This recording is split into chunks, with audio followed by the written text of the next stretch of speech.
Muy buenos días a todos. Les doy la bienvenida a este webinar llamado La auditoría de la cadena de custodia en procesos de análisis forense digital. Este webinar llega a ustedes a través de Auditool. Auditool es la red global de conocimientos en auditoría y control interno. Damos la introducción a este webinar hablando primero sobre la evidencia digital y su valor. Todos los días se ven casos donde los perpetradores que han utilizado los computadores como medio o como fin para cometer un fraude no pueden ser judicializados debido a la carencia de evidencias digitales en tal forma que puedan ser consideradas válidas dentro de un litigio. Todos los profesionales de informática forense están siendo contratados incluso por la defensa para poder desacreditar a los demandantes. Bueno, la cadena de custodia como elemento para detener una investigación. ¿Por qué comenzamos con esta frase? Que suena un poquitico contradictoria. Y es, como el procedimiento de la cadena de custodia es de los más delicados en una investigación, por las reglas, características y normas que se deben seguir, además de su cuidado especial, la están utilizando como elemento de entrada para detener las investigaciones al buscar en ella toda clase de errores que permitan desacreditar la presentación del elemento material probatorio en un proceso legal. Es decir, aquí vamos a abordar el tema de cadena de custodia a la inversa. Vamos a tener en cuenta que las personas que están más interesadas en que el proceso de cadena de custodia sea llevado de manera adecuada ni siquiera son los que están presentando el caso para judicializar un delito, sino que precisamente son los abogados de la contraparte que están tratando de encontrar cualquier error en la cadena de custodia para tumbar un proceso legal. Bueno, ¿qué vamos a aprender en este webinar? ¿Cuáles son los objetivos? Vamos a empezar por un breve resumen sobre qué es la cadena de custodia. Vamos a ver su significado, dónde es aplicable, cuándo comienza. Vamos a ver también en qué parte entra dentro de todo ese proceso forense. Vamos a revisar también qué es un EMP. Esa es la definición de elemento material probatorio. ¿Qué diferencia tiene con respecto a una prueba y a una evidencia? Vamos a hablar acerca de sus principios. Vamos a hacer un recorrido para ver cómo respetamos estos principios y cómo los incluimos correctamente en un proceso legal. Vamos a hablar de las reglas de la cadena de custodia que se deben respetar a cabalidad para que ese elemento material probatorio sea aceptado mediante la cadena de custodia. Y finalmente vamos a dar un procedimiento de ejemplo en donde vamos a hacer una revisión paso a paso de cómo una organización puede construir su propio procedimiento y convertirlo en metodología para que cada vez que le toque hacer una cadena de custodia en un proyecto forense, la siga de manera racional. Bueno, quien les está hablando en este momento es Julián Ríos. Yo soy examinador certificado de fraude por la Asociación de Examinadores Certificados del Fraude, que es una asociación estadounidense.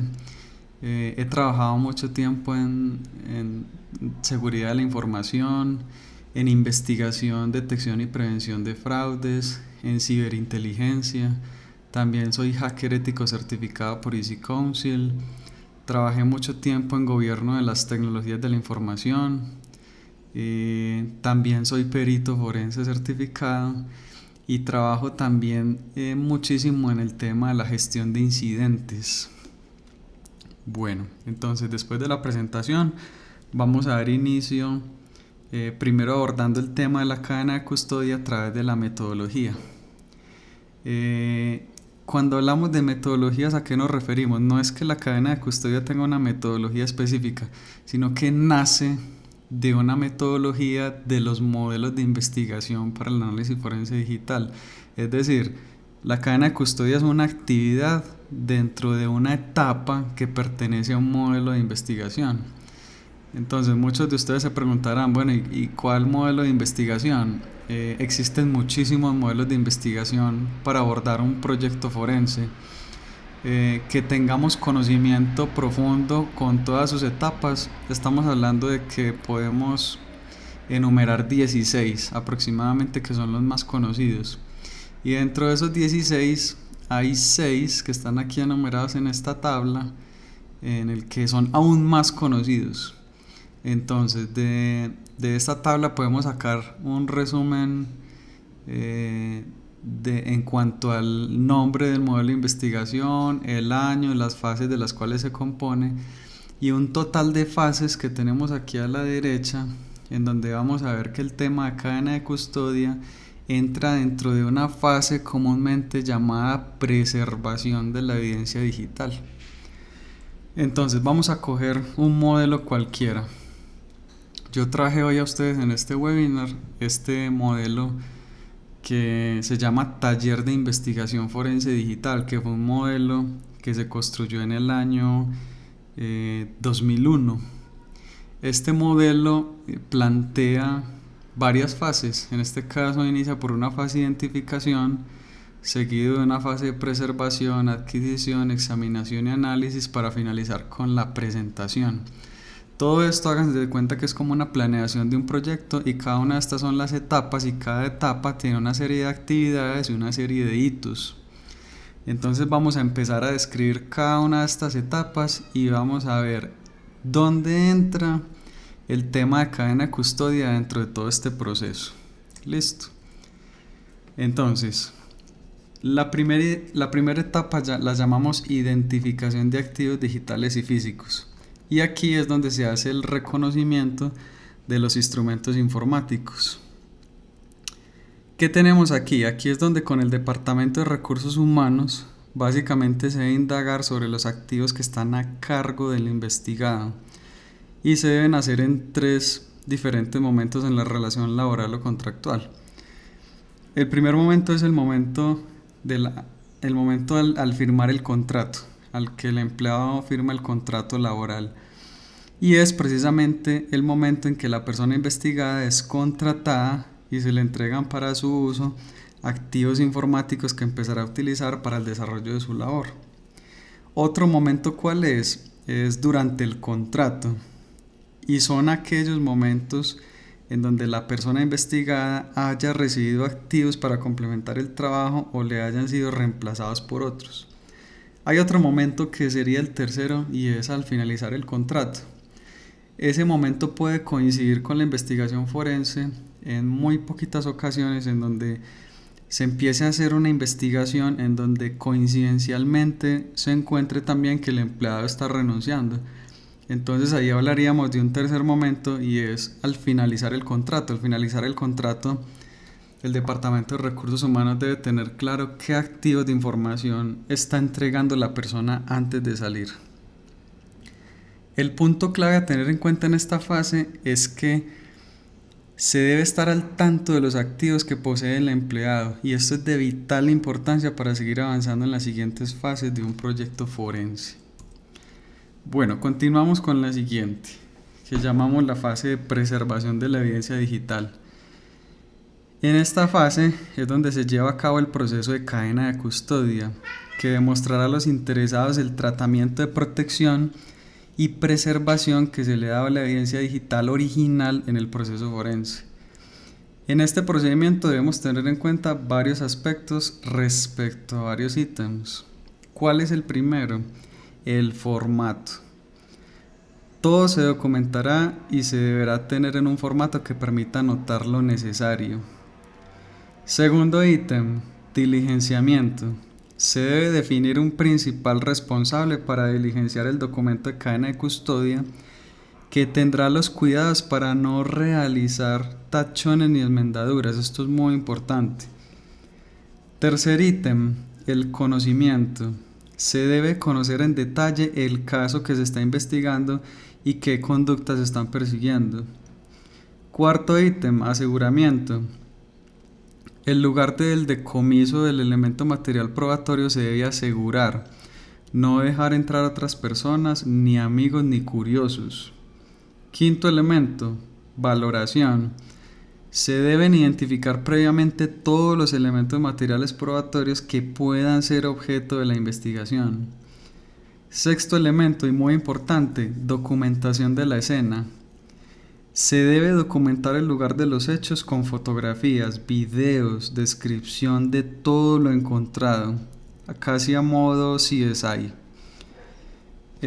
Séptimo ítem, documentación. Aquí es donde se inicia la creación del documento de cadena de custodia, donde se van a caracterizar y individualizar los elementos extraídos. Octavo ítem para tener en cuenta, clonación de la evidencia. Es donde el perito forense realiza las copias espejo para proporcionar a los investigadores los medios para realizar su trabajo. Noveno ítem, embalaje. Aquí es donde precisamente se rotula y se hace el sellado del elemento material probatorio previo al transporte. Ahorita vamos a ver en detalle el tema del transporte de la evidencia digital porque es un tema bien interesante. Bueno, y finalmente el ítem de transporte. Esta es la última actividad de la cadena de custodia donde se debe mover la evidencia de un sitio a otro para su custodia. En el documento de cadena de custodia se plasman todos estos movimientos, documentando quién entrega, quién recibe el elemento material probatorio. Se documenta las aperturas, nuevos embalajes y salidas de toda esta evidencia. Bueno, pasemos a la siguiente etapa. Adquisición y clonación de instrumentos informáticos. Una vez se tiene identificado el espacio público o privado y las diferentes condiciones ambientales del entorno, ya se procede, antes de ir por la evidencia digital, a realizar los siguientes procesos. El primero, debemos llevar a cabo la identificación. Aquí es donde se tendrá con anticipación una idea de qué se puede encontrar en el lugar del decomiso de la evidencia en cuanto a activos de información. ¿Para qué? Para que el perito forense proactivamente prepare su hardware y software para la clonación de dichos activos. Si no se tiene claro este tema de actuar proactivamente, puede suceder que el perito se encuentre con activos informáticos para los cuales no tenga herramientas para realizar la clonación. Bueno, el segundo procedimiento, la caracterización. Una vez se tenga identificado plenamente cada activo de información, se procede a clasificarlo. Hay ítems que pueden pertenecer de forma mixta al empleado de la compañía, como por ejemplo los equipos celulares, donde el plan y el equipo de la compañía digamos que también pertenecen al empleado. Entonces se da el caso de que son de uso personal y de uso corporativo. Eso hay que tenerlo muy en cuenta. Bueno, y finalmente la legalización, donde se indagará si el activo de información fue legalmente adquirido por la compañía. Si se tratase de un computador, por ejemplo, la contraparte preguntará por la procedencia de este equipo y si fue ilegalmente adquirido. En este caso será un punto en contra de la investigación. Bueno, al terminar de identificar y clasificar con anticipación los activos de información que se pudieran encontrar, ya se procede a la adquisición llevando a cabo las siguientes actividades. Entonces, la primera, grabación de la escena en video y en fotos. Mucho cuidado con este. Desde el momento en que se reúne el equipo de trabajo dirigiéndose hasta la escena, hasta el momento en que termina toda la labor de decomiso de adquisición, se deberá filmar todo lo ocurrido para que quede en evidencia todo lo que suceda en el entorno donde se está llevando a cabo la actividad. Segundo, extracción de activos e información. Si el activo se encuentra embebido, incrustado, localizado al interior de otro elemento, el perito forense deberá extraerlo, por ejemplo, un disco duro. Tercer procedimiento, clonación de la evidencia digital. El perito forense deberá clonar la evidencia original en presencia de todos los testigos que estén en el lugar de los hechos, incluyendo el notario, que ahorita vamos a hablar más acerca de este tema que es bien importante, generando tantas copias como sea necesario de acuerdo a la capacidad del equipo que tenga el perito forense. Y finalmente la última actividad de la adquisición de la evidencia es la toma de sumas de verificación. Y esto es que en presencia del notario y de los demás testigos que están en la escena, el perito deberá computar las sumas de verificación, que nosotros las llamamos MD5 o SHA-256, que van a identificar de forma única la integridad de los datos en el medio de almacenamiento. Recuerden que este webinar hace parte de un curso que llamamos Auditoría Forense Digital, desarrollado por Auditool. En este curso precisamente se hace una profundización en todas estas terminologías de las que estamos hablando cuando hablamos del tema MD5, SHA-256. Pero por el momento en este webinar es suficiente con entender que las sumas de verificación es un mecanismo el cual le va a permitir más adelante a los terceros interesados, llámese juez o contraparte, verificar la integridad de los datos en el momento en que se adquirió la evidencia y durante todo el proceso que dure el juicio. Bueno, pasamos a la siguiente fase, examinación de la evidencia digital. Esta fase tiene como objetivo la reducción del volumen de datos, enfocándose en aquellos que pudieran contener evidencia relevante para la investigación. Los peritos forenses informáticos deben separar datos de sistema operativo en cuyo análisis no brinda información de valor para posteriores fases como el análisis y búsqueda. Algunos programas o software forenses cuentan con algo así como una base de datos que brinda unos elementos conocidos que pueden excluir ciertos archivos del análisis, ahorrando tiempo de procesamiento y búsqueda.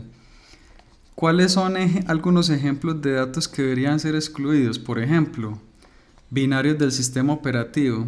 Estos binarios del sistema operativo no son importantes en este caso o en algunos casos para el análisis de fraude ocupacional. Binarios de software de ofimática. Por ejemplo, debemos excluir los programas ejecutables de Word, Excel, PowerPoint o cualquier otro paquete instalado en los activos que se están examinando. Bases de datos de ejemplo. Algunos programas en los sistemas operativos tienen bases de datos internas propias. Estas bases de datos internas se pueden excluir al momento de hacer una examinación. Y librerías, que es el software de terceros que sirven de apoyo al software principal y deben excluirse precisamente para evitar consumir potencia de procesamiento. Cuando hablamos de que en todo este proceso de la examinación se deben excluir estos ítems, lo hacemos básicamente porque hay unos archivos de los cuales acabamos de hablar que si se ponen a procesar en los software forense van a consumir demasiado tiempo y potencia de procesamiento del laboratorio. Y estos archivos no son relevantes para la investigación, a menos de que estemos investigando un cibercrimen y el mismo software forense detecte que muchos de los binarios del sistema operativo fueron modificados, en este caso sí. Bueno, una vez se depuren los datos y se reduzca su volumen, se podrá enfocar ya mejor los recursos de CPU y tiempo de los activos del laboratorio forense, procesando y analizando así más datos relevantes. Bueno, pasemos a la siguiente fase, análisis de los datos de la evidencia. Esta fase tiene como propósito analizar cada uno de los datos clasificados por el perito forense en la fase de búsqueda e identificación, donde ya se tienen catalogados y separados de todo ese mar de datos que reciben los activos de información. Ya en esta fase el investigador especializado debe contar con una interfaz en el software forense que le permita visualizar los ítems marcados por el perito e ir señalando los segmentos ya que quiera subrayar para la investigación del curso, algo así como marcar la evidencia. Si el investigador encuentra que pueden existir más datos en otro lugar, de acuerdo a lo ya analizado, le hace nuevamente la solicitud al perito para que éste los busque de nuevo en el mar de datos, de acuerdo a los patrones entregados por esta persona y vuelve nuevamente el ciclo de búsqueda e identificación. Bueno, pasemos a la fase de presentación de la evidencia digital. Al juzgado, en la audiencia de descubrimiento de pruebas, se debe llevar la evidencia original junto con 3 copias más. Ya vamos a ver más adelante por qué. Estos se deben presentar en la sala del juzgado con anticipación a la audiencia, es decir, más temprano, para que el secretario del juez pueda marcarla, establecer el orden de presentación y saber cuáles son. Respecto al orden de presentación, al juzgado se debe llevar también un documento que mediante una tabla de contenido se pueda referenciar el elemento material probatorio, indicando además por qué se considera suficiente, relevante y competente. Ya vamos a definir cada uno. Para dar claridad a estos términos, los vamos a definir de una vez. Suficiencia. La evidencia será suficiente cuando se comprueben razonablemente los hechos revelados. Para determinar si la evidencia es suficiente se requiere aplicar el criterio profesional. Segundo, la competencia. Para que sea competente, la evidencia debe ser válida y confiable. A fin de evaluar la competencia de la evidencia se deberá considerar cuidadosamente si existen razones para dudar de su validez o de su integridad. Y finalmente la relevancia se refiere a la relación que existe entre la evidencia y su uso. La información que se utilice para demostrar o refutar un hecho será relevante, por ejemplo, si guarda relación lógica y patente con ese hecho. Adicionalmente a todo esto se deberá llevar el documento de cadena de custodia de cada elemento material probatorio original, indicando el evento de transporte para su custodio hasta la sala del juez para que sea firmado por el secretario a su recepción. Bueno, ahora sí, después de que hablamos un poquito de la metodología forense, de que existen muchos modelos de investigación y que cada modelo de investigación tiene sus etapas, de las cuales ya acabamos de hablar y nos enfocamos en la etapa de preservación donde vimos que entraba el tema de cadena de custodia. Ahora sí vamos a centrarnos en el tema de cadena de custodia. Bueno, la cadena de custodia es la aplicación de una serie de normas tendientes a asegurar, embalar y proteger cada elemento material probatorio, que se llamará de ahora en adelante EMP, por sus siglas, elemento material probatorio, para evitar su destrucción, suplantación y contaminación, lo que podrá implicar serios tropiezos en la investigación de una conducta punible. La cadena de custodia básicamente es un procedimiento metodológico que se inicia en el lugar donde se descubren los elementos materiales probatorios, donde se recauden incluso la evidencia física y finaliza por orden de la autoridad competente. Es decir, el único que dice que finaliza la cadena de custodia es un juez en un proceso legal. Él dice cuándo finaliza. Bueno, teniendo lo anterior en cuenta, la cadena de custodia inicia en la escena de adquisición o decomiso de evidencia, por ejemplo, en el puesto de trabajo del empleado que se está investigando. Sin embargo, el documento de cadena de custodia debe elaborarse previamente y este debe contener principios básicos como nombre del caso, identificación del caso, descripción de la obtención, identificación del ítem, propietario del ítem, testigos presentes en el lugar de los hechos, fecha y hora del decomiso, lugar del decomiso y movimientos. Este formato de cadena de custodia puede ser elaborado por la misma compañía. Es muy importante que tengamos en cuenta que no existe un documento universalmente aceptado y podría ajustarse a lo que cada compañía crea que puede adicionar siempre y cuando se respeten los principios básicos ya nombrados. En el curso internacional de auditoría forense nosotros entregamos para su ejemplo un formato de documento de cadena de custodia que está basado en un formato que utilizan muchas fiscalías de algunos países de Latinoamérica. Bueno, vamos a hablar del elemento material probatorio o EMP. El elemento material probatorio, comúnmente llamado EMP, tiene vocación probatoria.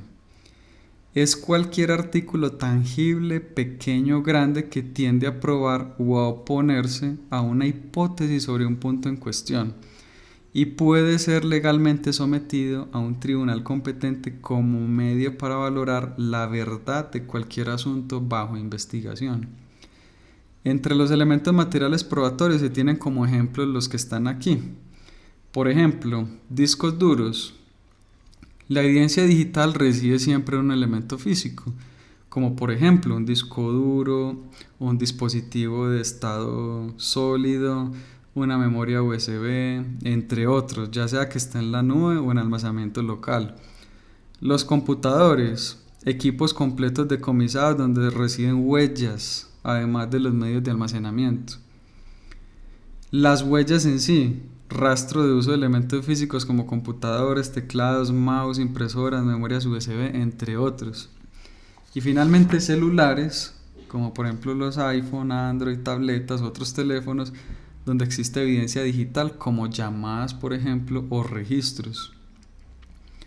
Cuando hablamos de presentar elemento material probatorio en formato digital, este siempre reside en un medio físico por naturaleza y debe ser presentado hacia el juez indicando que el elemento físico contiene mensajes de datos o documentos en formato digital que son finalmente aquellos a considerar como elemento material probatorio. Bueno, hablemos ya de evidencia física. Recordemos que empezamos hablando de elemento material probatorio, ¿listo? La evidencia física, llamada comúnmente EF por sus siglas, se parece al EMP, recordemos que es elemento material probatorio, en cuanto puede servir en el mismo objetivo que presenta la vocación probatoria. Sin embargo, también puede servir simplemente de mero carácter investigativo. La evidencia física es un elemento de carácter material relacionado directamente con el hecho investigado y a veces se hace referencia al mismo como evidencia forense o científica, lo que implica que debe ser científicamente analizado y los resultados interpretados con el fin de que sean útiles. Esta evidencia física sirve para dos funciones importantes en el proceso de investigación o judicial. En primer lugar, ayuda a establecer los elementos de un delito y en segundo lugar, la evidencia física puede asociar o vincular a las víctimas como también a los delincuentes con una escena del crimen. La mayoría de las evidencias forenses o físicas enviadas para análisis tienen por objeto precisamente esto, establecer asociaciones. Bueno, ahora sí vamos a ver el concepto de prueba y ahorita los vamos a diferenciar. Es precisamente en la audiencia de un juicio donde el EMP o EF se le puede dar el nombre de prueba y lo puede hacer exclusivamente un juez de conocimiento al aceptarla o denegarla. La palabra evidencia no debe utilizarse con el significado de prueba, debido a que no son lo mismo. Evidencia es aquella que se aporta con el fin de probar algo y se puede dar el caso de que las evidencias aportadas no sean convincentes y no alcancen a probar un hecho determinado que fue materia de investigación. No existen pruebas en el curso de una investigación. Ojo con lo que estamos diciendo. No existen pruebas en el curso de una investigación. Solamente indicios y evidencias materiales de otra índole, que podrían convertirse o no en prueba durante el transcurso de un juicio oral. Ya en cuanto a la fuerza probatoria, las pruebas pueden dividirse en pruebas de cargo suficiente y pruebas indiciarias. Las primeras son las que quiebran la presunción de inocencia del inculpado y suponen para él una sentencia condenatoria. En cambio, las segundas tienen menos valor y apuntan indirectamente hacia la culpabilidad del procesado y suelen hacer falta muchas para su condena. Bueno, ¿qué papel tiene el elemento material probatorio de evidencia física en un juicio? Vamos a ver lo siguiente. Se puede indicar que la imputación de un cargo es un acto exclusivo de la Fiscalía y por mandato legal está obligada a formularla cuando existe evidencia o material probatorio que permita inferir un convencimiento sobre el hecho y este solo se obtiene a través del elemento material probatorio o evidencia física que se le allegan al juez con las correspondientes audiencias preliminares. De todo esto anterior, podemos decir que colocando al juez y al fiscal, hipotéticamente en el lugar de las circunstancias en que ocurrieron los hechos, no habría necesidad de un elemento material probatorio, ya que al tomar la decisión por parte del mismo juez en estas audiencias, no hay evidencia como tal que permita la contradicción de la misma. Es por eso la naturaleza de los EMP y EF en un juicio, básicamente porque el juez no estuvo en el lugar de los hechos. Es muy sencillo. Bueno, vamos a hablar ahora sí de los principios de la cadena de custodia. Ya vimos que la cadena de custodia es un procedimiento continuo y documentado que tiene como objetivo mantener la capacidad demostrativa del elemento material probatorio. Tiene como destino ser usada en procesos penales y civiles, aplicándose a servidores públicos y particulares. Es esencial para la imputación de la culpabilidad, la reparación de las víctimas y son responsables por mantenerla cualquiera que tenga contacto con el elemento material probatorio. Siendo así, sus principios son identidad e integridad. Se debe garantizar que los elementos materiales probatorios en todo momento sean los mismos y permanezcan iguales. Inalterabilidad. Se debe conservar el estado original del elemento material probatorio sin presentar ni una sola modificación durante todo el ciclo de vida. Y finalmente, el último principio es la continuidad. El elemento material probatorio debe ser custodiado en todo momento desde principio a fin hasta que termine el litigio. Se dice que la cadena de custodia puede llegar a ser igual o más importante que la misma evidencia, puesto que si no se cumplen los principios, el elemento material probatorio podría ser seguramente descartado en un juicio. Miren la importancia de esto. Casi que le da más peso a todo el procedimiento en sí que incluso al elemento material probatorio. Bueno, hablemos de la legalidad y de la autenticidad.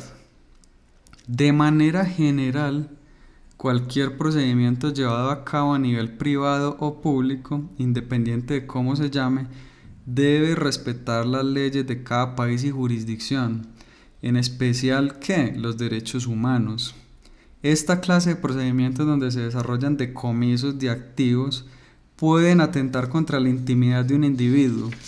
Por ello es importante contar siempre con asesores externos o internos que den su punto de vista acerca de la legalidad de cada procedimiento y en particular y de forma individual. La legalidad del elemento material probatorio de evidencia física depende de que en la diligencia en la cual se recoge o se obtiene se haya observado lo prescrito en la Constitución política, en los tratados internacionales sobre derechos humanos vigentes en el país y en las leyes actuales. Los elementos materiales probatorios y la evidencia física son auténticos solamente cuando han sido detectados, fijados, recogidos y embalados técnicamente y sometidos a las reglas de cadena de custodia. Se demuestra con estado original, condiciones de recolección, preservación y custodia. Ya que estamos hablando de la custodia y hemos nombrado mucho esta palabra, vamos a hablar sobre quién puede custodiar los elementos materiales probatorios y la evidencia física. Aquí recomendamos que para la custodia de la evidencia o elemento material probatorio se acuda a los servicios del mismo notario que realizó el acta de presencia en el procedimiento de decomiso de adquisición de evidencia. Este tema del notario no lo estamos hablando hoy en el webinar porque es otro tema bastante amplio. Sin embargo, para que ustedes entiendan, básicamente en todo ese proceso de adquisición y decomiso de evidencia es importante la presencia de un notario para que haga lo que nosotros llamamos el acta de presencia y pueda dar fe pública de lo que está ocurriendo en ese momento. Bueno, sin embargo, existen otras opciones para la custodia de este elemento material probatorio, como por ejemplo las que colocamos aquí a continuación. Decimos que la misma institución, la empresa puede tener un lugar donde se custodian otros elementos y que pueda ser usado para esta labor. Es decir, a pesar de que las recomendaciones como la que colocamos aquí como siguiente, que se haga con un notario, la institución puede optar por adecuar un espacio especial con las condiciones necesarias que las vamos a ver más adelante para almacenar allí todo ese elemento material probatorio que viene siendo consecuencia de sus investigaciones. Bueno, decimos que también se puede almacenar en un tercero. Se podría acudir al almacenaje con terceros que prestan el servicio por un tiempo determinado con todas las condiciones de seguridad. Y finalmente la policía judicial. Al final, cuando se entrega la evidencia en juicio, esta es nuevamente custodiada por la autoridad judicial. O sea, desde un principio podemos acudir a ellos para custodiar este elemento material probatorio. Bueno, independientemente del organismo que custodie el elemento material probatorio, este deberá ofrecer unas características que propendan por su correcto almacenamiento, y estas son: primera característica, infraestructura, que las instalaciones sean adecuadas para guardar el elemento material probatorio y garanticen que tienen como propósito almacenar ítems que sean activos de información. Segunda característica, delimitación. El lugar donde se almacena el elemento material probatorio debe contar con delimitaciones, es decir, para que pueda identificar el lugar donde se encuentran los ítems y no tener que buscarlos dentro de un montón de materiales sin clasificar.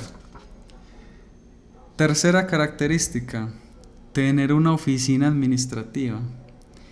El lugar debe contar con una oficina además del lugar de almacenamiento, para que las personas gestionen allí la entrega y recepción del elemento material probatorio y no directamente en la puerta de la bodega o de la caja fuerte. Cuarta característica, en temas ambientales, deben garantizar que las condiciones de humedad, temperatura, luz y limpieza sean los adecuadas para no dañar los elementos materiales probatorios y que los instrumentos de medición se mantengan debidamente calibrados. Quinta característica, en términos de vigilancia, el lugar debe estar vigilado las 24 horas del día por personal de seguridad y al mismo tiempo debe contar con cámaras de seguridad que permitan más adelante buscar tiempo atrás las grabaciones desde el momento en que entró la evidencia hasta que salió. Sexta característica, registro. El lugar debe registrar correctamente la hora y fecha de entrada y salida de los elementos materiales probatorios. Séptima característica, custodio. Debe estar plenamente identificado el custodio, ya sea una empresa o una persona natural, quien se encargará de defender las medidas de seguridad impuestas sobre los elementos materiales probatorios para su protección. Octavo, alimentos. Se debe prohibir fumar, comer y beber en el área administrativa y de almacenamiento de estos ítems. Novena característica, roedores y plagas. El control de esto debe estar debidamente documentado para asegurar que se lleven a cabo fumigaciones que propenden por el cuidado de los elementos en custodia. Décima característica, en términos de energía. En caso de un corte de energía, el lugar debe contar, por ejemplo, con un suministro alterno que permita mantener las condiciones de luz, humedad y temperatura y limpieza adecuados. Característica número 11, acceso. Deben implementarse mecanismos de seguridad para prevenir el acceso no autorizado y robo de los elementos materiales probatorios. Y finalmente, la última característica que deben tener estas instalaciones es en extintores. El lugar de almacenamiento debe contar con extintores adecuados y personal que esté entrenado en su uso. Otros elementos pueden agregar valor al lugar de almacenamiento, como por ejemplo tener certificación del edificio contra temblores de tierra, huracanes o tener áreas de cuarentena, entre otros, que permitan asegurar aún más los elementos materiales probatorios. Miren qué importante y todas las características que deben tener. ¿Será que la institución está preparada para llevar a cabo la implementación de un espacio para el almacenamiento de este elemento material probatorio? ¿O será que es mejor recurrir a un tercero que ya tenga todas estas características implementadas. Bueno, pasemos a las reglas de la cadena de custodia. Además de los principios y características de la cadena de custodia, existen las llamadas reglas, que asimismo como los principios se deben cumplir para que el proceso prospere en juicio. Estas reglas las enumeramos aquí a continuación, miren. Entonces, primera regla, diligenciamiento. Cualquiera que tenga contacto con el elemento material probatorio está en obligación de documentar en la cadena de custodia dicho movimiento. Segunda regla, sin modificaciones. El documento de cadena de custodia debe estar exento de tachones, enmendaduras, borrones o cualquier clase de modificación. Tercera regla, un solo ejemplar. El documento de cadena de custodia debe diligenciarse en un solo ejemplar original. Pueden hacerse copias, obviamente, pero solamente el original será válido. Cuarta regla, por cada material probatorio se debe diligenciar un documento de cadena de custodia, es decir, no se pueden incluir 2 o más ítems en un documento de cadena de custodia. Quinta regla, embalaje. Todo elemento documentado debe estar correctamente embalado, rotulado y sellado con etiquetas que permitan su identificación a simple vista. Sexta regla, apertura. El material probatorio solamente podrá ser abierto por el perito forense que trabaje en el caso, quien tiene la habilidad para proteger el medio de modificaciones o accidentes. Séptima regla, video e imágenes. Se debe hacer referencia en la cadena de custodia a las imágenes o videos de la escena en que se grabaron.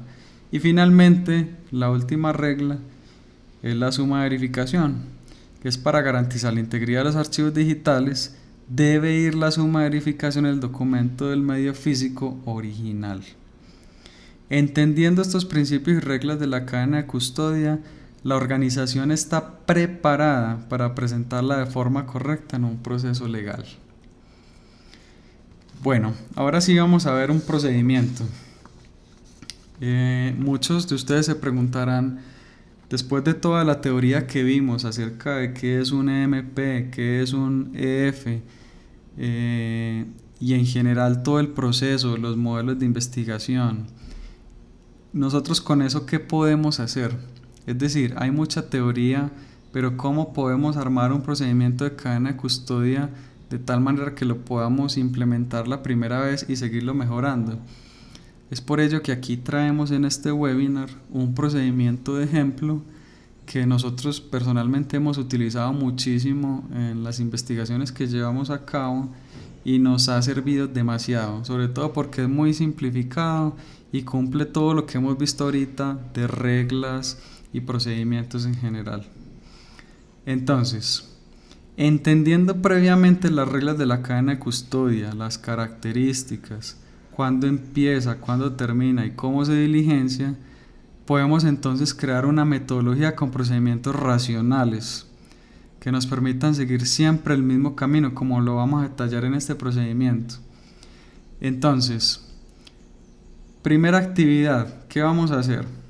Vamos a decidir en qué formato de documento se utilizará antes de iniciar el decomiso. Eso es lo primero de todo. Segundo, vamos a definir una persona como principal responsable para diligenciar en primera instancia el documento.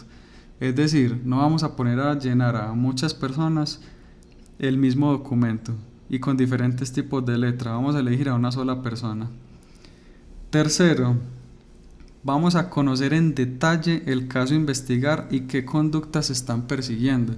Es súper importante. Si la persona que está llenando el documento de cadena de custodia no conoce en detalle el caso que se está investigando, es más susceptible de cometer errores. Cuarto, vamos a asegurar el lugar del decomiso. No vamos a dejar entrar a otras personas, ni amigos ni curiosos. Miren que ya estamos entrando a la escena. Quinto, Vamos a valorar el lugar de los hechos. Vamos a identificar los elementos materiales probatorios de la escena. ¿Recuerdan arriba en el modelo de investigación forense la etapa de identificación? De prepararse proactivamente para saber qué nos podemos encontrar. Es esta parte. Bueno, sexto, vamos a documentar el lugar de los hechos. Vamos a tomar fotografías, vamos a hacer videos y vamos a describir cada una de las cosas que encontremos en la escena. Séptimo, vamos a crear el documento de cadena de custodia. En él vamos a caracterizar e individualizar los elementos extraídos. Recuerden que aquí debe ser un documento de cadena de custodia por cada ítem. No podemos en un solo documento meter varios ítems. Bueno, octavo, vamos a clonar la evidencia en presencia de todos y plasmar en el documento de cadena de custodia las sumas de verificación. Noveno, vamos a realizar el embalaje, rotulado y sellado del elemento material probatorio para su almacenaje. Y finalmente, décimo, vamos a documentar los envíos, recepción, aperturas y nuevos embalajes y salidas del elemento material probatorio. Entonces, este procedimiento permitirá actuar racionalmente y no empíricamente cuando se trate de decomisar el elemento material probatorio, de tal forma que el proceso legal cuente con bases sólidas al momento de presentar la evidencia en juicio. Bueno, vamos a hacer una reflexión antes de terminar este webinar. Si dependiera de usted, contrataría los servicios de un tercero para almacenamiento de todo el elemento material probatorio de las investigaciones, sean pequeñas o grandes, o acondicionaría un espacio con buenas características dentro de la compañía. Pensemos siempre a futuro. En nuestras primeras investigaciones podemos tener elemento material probatorio sencillo que podamos almacenar en algún lugar que cumpla con las condiciones mínimas de seguridad, como las que vimos anteriormente. Pero a medida que nuestra organización vaya avanzando y vaya creando metodologías y buenas prácticas en la implementación de proyectos forenses, nosotros vamos a querer tener un lugar de custodia muchísimo más seguro, y la recomendación en este caso podría ser acudir a los servicios de terceros, ya sea la misma notaría que tiene el servicio de custodia o un tercero que tiene sus bóvedas para nosotros poder entregarle a él el elemento material probatorio, y ya cuando se requiera trasladar este elemento material probatorio a las oficinas de un juez se puede hacer de forma tranquila. Hay que tener en cuenta acá algo bien importante, y es que todo esto de lo que estamos hablando puede ocurrir en un intervalo de tiempo muy grande. La investigación puede llevarse a cabo en este mes, en marzo del 2018, y podemos tener el elemento material probatorio en abril del 2018, pero puede ser que hasta dentro de 2 o 3 años el juez solicite el traslado de estos elementos materiales probatorios a su despacho. Imagínense, después de 3 años. Entonces pensemos, ¿será que estamos en condiciones de mantener 3 años este elemento material probatorio bajo todas estas condiciones de seguridad? ¿O será una mejor idea llevar este elemento material probatorio a manos del cuidado de un tercero? Esta reflexión se las dejo para que la piensen. Bueno, llegamos al final del webinar. Espero que les haya gustado. Recuerden que este webinar hace parte de un curso internacional de auditoría forense digital que ya lanzó Auditool. Recuerden que Auditool es la red de conocimientos en auditoría y control. Este curso lo pueden encontrar en la página web de Auditool. Está disponible para miembros y socios, y adicionalmente este curso tiene como valor agregado al final de cada capítulo una especie de evaluación para ir haciendo seguimiento y reforzar algunos conceptos que se vienen dando a lo largo de todo el curso, para que el estudiante vaya haciendo como una especie de resumen de lo que va aprendiendo. Y en estos quizzes en especial colocamos algunas preguntas que básicamente son utilizadas precisamente en estos momentos en el que se llevan a cabo los juicios y la contraparte utiliza muchísimo para tratar de contradecir o tratar de desmeritar todas esas evidencias presentadas por los peritos forenses y las compañías. Bueno, eso fue todo. Muchísimas gracias por asistir al webinar. Los espero para que nos hagan las preguntas, las cuales voy a responder aquí o por el chat o habladas.